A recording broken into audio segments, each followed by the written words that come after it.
Hey guys, I wanted to do a quick status update video on my patio and my fan situation out here.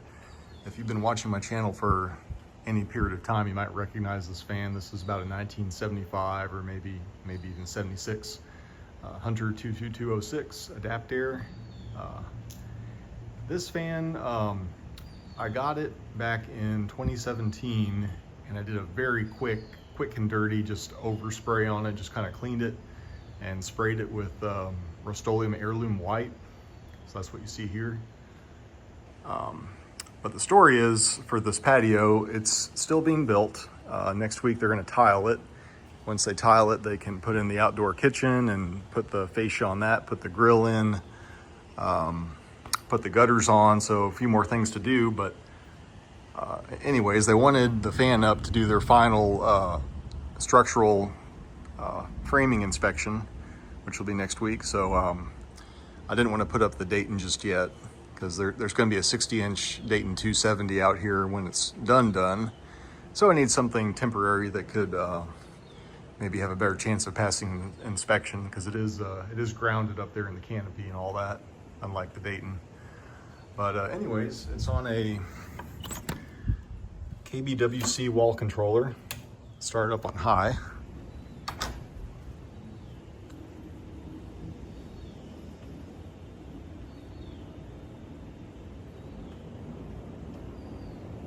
Can't really hear the startup whine outside, but inside you kind of can. This fan is not especially powerful, and you can kind of tell that the blade pitch is not the typical 15 degrees you get with Hunters. I don't know why on this particular fan, but the downdraft pitch is like 12 degrees and the updraft is like 16 or maybe even 17. Turn it down to its lowest speed. Yeah, so because it's running such a low pitch, it's not moving a whole lot of air. You know, on high you definitely feel it, but it's not the level of the 52-inch round nose I put on my neighbor's patio back there.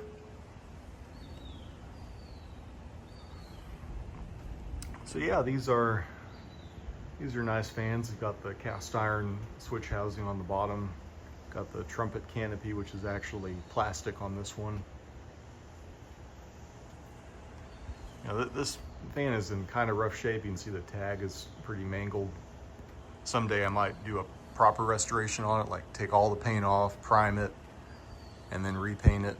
But for now, you know, this was really just the right kind of fan I needed to put up temporarily on the patio. I'll show you these lights real quick too. So I originally just had BR40 floodlight bulbs for the cans, but because they use the low profile recessed lights to accommodate the 2x6 framing, they kind of bugged out a little bit from the housing. So I saw these halo lights that have the same or similar technology to the Philips ultra definition, where the color temperature gets warmer when you dim them down and then cooler when you go up. And the range is 1800 Kelvin to 3000 Kelvin, which is a broader range than the Philips, which is 2200 to 2700. So especially here at this lowest setting, you really see the difference. So yeah, these are definitely better than the Philips ones, I think. Anyways, let me do a reversing on the pitch, show you that.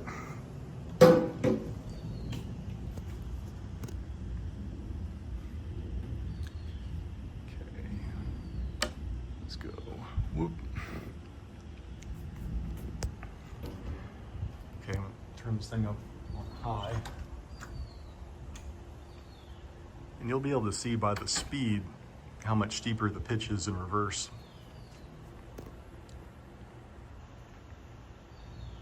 I should say lack of speed, because it really doesn't get much over about 140 RPM, and that's high speed. So it's dragging quite a bit with that pitch.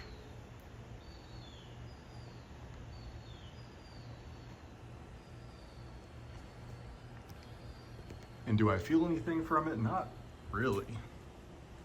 It's kind of hard to tell. It's a little bit stormy today. Hot as all get out here in Houston, of course. I think by the time this patio is completely done, be kind of on a downward temperature trend. But yeah, you can see the pitched reverse is way steeper than forward, or steeper than downdraft.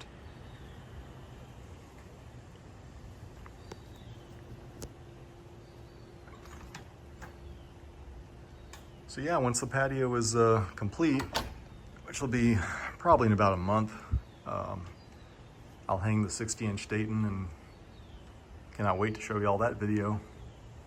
Hopefully that fan is a good performer out here and doesn't run too loud. All right, thanks for watching.